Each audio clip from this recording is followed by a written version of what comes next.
Assalamualaikum warahmatullahi wabarakatuh. Saya Elisa Fitri dengan nomor pokok mahasiswa 2020 406403016 Program Studi Pendidikan Bahasa dan Sastra Indonesia.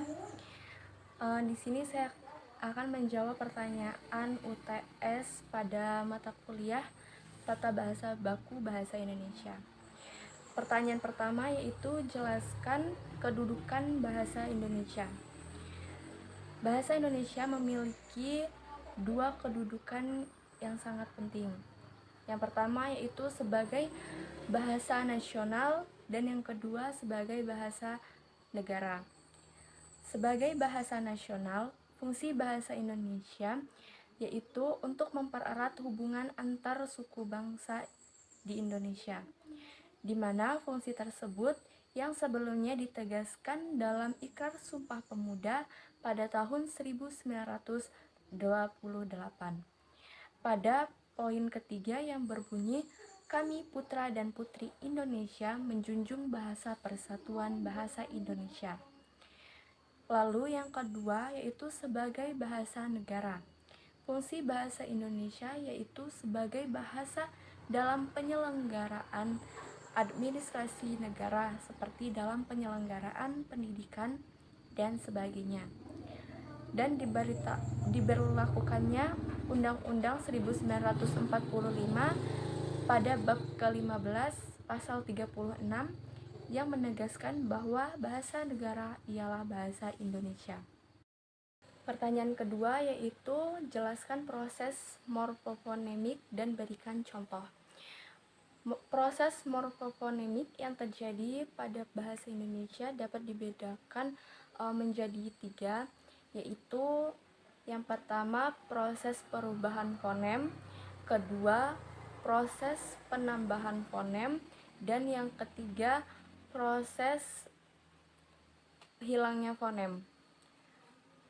Yang pertama yaitu proses perubahan fonem. Proses perubahan fonem itu merubah suatu fonem pada morfem akibat bertemu dengan morfem lainnya. Sebagai contoh itu yang fonem n pada morfem men dan pen akan berubah menjadi fonem n kecil jika bertemu dengan morfem-morfem yang diawali dengan fonem P, B, dan F. Misalnya, men ditambah dengan pinjam sehingga menjadi meminjam. Pen ditambah dengan batik sehingga menjadi pembatik. Dan men ditambah dengan fitnah itu menjadi memfitnah. Kedua yaitu proses penambahan fonem. Proses penambahan fonem antara lain terjadi pada bentuk dasar atau dasar kata yang bersuku satu.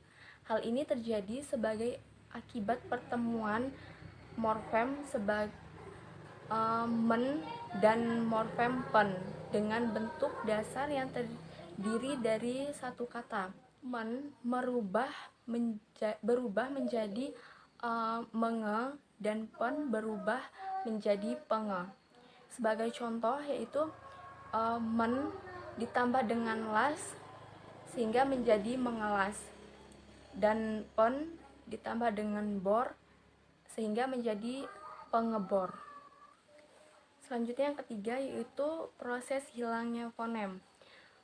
Proses hilangnya fonem n yang akan terjadi apabila morfem-morfem men dan pen itu bertemu atau bergabung dengan bentuk dasar atau dasar kata yang berfonem awal L, R, Y, W, dan nasal. Sebagai contoh yaitu yang pertama men ditambah lirik itu menjadi melirik. Yang kedua itu pen ditambah dengan rampok sehingga menjadi perampok. Tiga, men ditambah yakinkan sehingga menjadi meyakinkan. Dan yang keempat itu pen ditambah dengan warna jadi menjadi pewarna. Selanjutnya yaitu proses hilangnya fonem R. Proses hilangnya fonem R pada morfem ber, per, dan ter itu akibat pertemuan morfem-morfem itu dengan bentuk dasar yang berawal dengan fonem R dan bentuk dasar yang suku pertamanya berakhir dengan R. Contohnya yaitu ber ditambah ragam sehingga menjadi beragam. Terus per ditambah rasa sehingga menjadi perasa, dan ter ditambah rekam sehingga menjadi terekam. Lalu proses fonem K, P, S, dan T. Proses hilangnya fonem K, P, T, dan S ini akibat pertemuan antara morfem men dan pen itu dengan bentuk dasar yang berawal dengan fonem K, P, T, dan S. Sebagai contoh yaitu men ditambah karang sehingga menjadi mengarang. Yang kedua, men ditambah tulis menjadi menulis. Pen ditambah putih menjadi pemutih. Pen ditambah sulap jadi penyulap. Pertanyaan ketiga yaitu apa yang kalian ketahui tentang perba, nomina, pronomina, numeralia, adjektiva, adverbia, dan kata tugas. Lalu jelaskan. Perba atau kata kerja adalah kelas kata yang menyatakan suatu tindakan, keberadaan, pengalaman, atau pengertian dinamis lainnya. Lalu nomina atau kata benda adalah kelas kata yang menyatakan nama seseorang, tempat, atau semua benda dan segala yang dibendakan. Lalu pronomina atau kata ganti adalah jenis kata yang menggantikan nomina atau frasa nomina.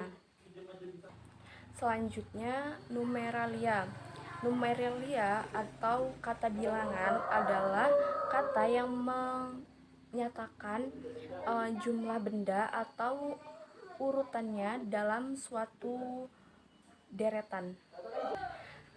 Lalu adjektiva atau kata sifat adalah kelas kata yang mengubah kata benda atau kata ganti, biasanya dengan menjelaskannya atau membuatnya menjadi lebih spesifik lagi. Selanjutnya adverbia atau kata keterangan adalah suatu jenis kata yang sifatnya memberikan keterangan atau penjelasan terhadap kata kerja, kata sifat, maupun kata bilangan, serta mampu dalam memberikan keterangan atau penjelasan terhadap semua kalimat. Yang terakhir yaitu kata tugas. Kata tugas adalah salah satu jenis kata dalam bahasa Indonesia yang hanya mempunyai kaidah bahasa atau dapat berganti sesuai latar belakang dan tempat, mempunyai arti leksikal maupun makna teratur. Baiklah, sekian dari saya. Kurang lebihnya saya mohon maaf. Terima kasih. Wassalamualaikum warahmatullahi wabarakatuh.